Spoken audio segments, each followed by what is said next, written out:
Hello, I am Titi Akinsanmi. I have spent the better part of the last 2 decades working around the digital economy, particularly as it pertains to policies and regulations. Some know me as a policy nerd, a wonk, with a deep, abiding, growing passion around issues of privacy. And today happens to be the International Privacy Day.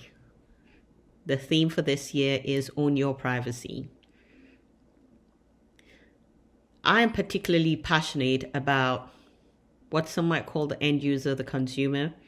At the end of the day, you, what you know of and how you own your privacy. And in working around the sector, there's one particular area that keeps coming back to mind for me, the privacy paradox. You know, the mismatch between concerns about privacy and the online behavior that you actually have. So typically, when you talk about privacy paradox, it's that mismatch between you as a user, you're concerned about your privacy, your data's use, who has access to it, and the online behavior that you actually have. That's what gives rise to the privacy paradox. One would expect that the knowledge of the privacy practices of digital platforms, be it the social media platforms, search platforms, financial technology platforms, would equate to a more informed choice by the end user. But this is rarely the case. In reality, what one finds is that end users who are better informed but remain unacting, and you have platform providers who, in the quest for more data from end users, allow breaches to go unaddressed, or simply are not as clear in their use of people's data. So, from reduced options of platforms to provide service or product at little to no cost, via freemium models, to a deliberate willingness to have blinders on by you, the end user, to not see the bigger picture, or thinking one has, blocked all data enough to be untraceable,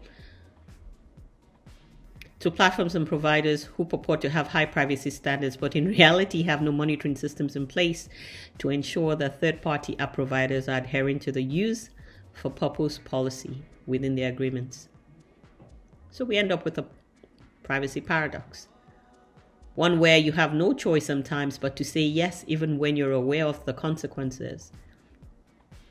But I'm a firm believer in knowledge being power. It's the year 2021. Like never before, everyone, and I mean everyone, spends a part of their life in the digital space. Either through your owning a mobile phone and making a call, through conducting your financial affairs online, or just spending time online because that's how you're able to have a social life at this point in time. We need to be more responsible with the choices we make, which in reality might mean that you need to spend more time within the terms and conditions, or that we need to be able to hold more platforms accountable for how data is being used. At the core of it is this: there will always be innovations. There will always be platforms. There will always be end users who, at the core of it, do not really care. But you should. You should be owning your privacy because it matters. Whether you choose to commercialize it, knowingly or unknowingly, someone is for you. So, it's 2021. What are you going to do to own your privacy walk in the digital economy? Happy International Privacy Day from me to you.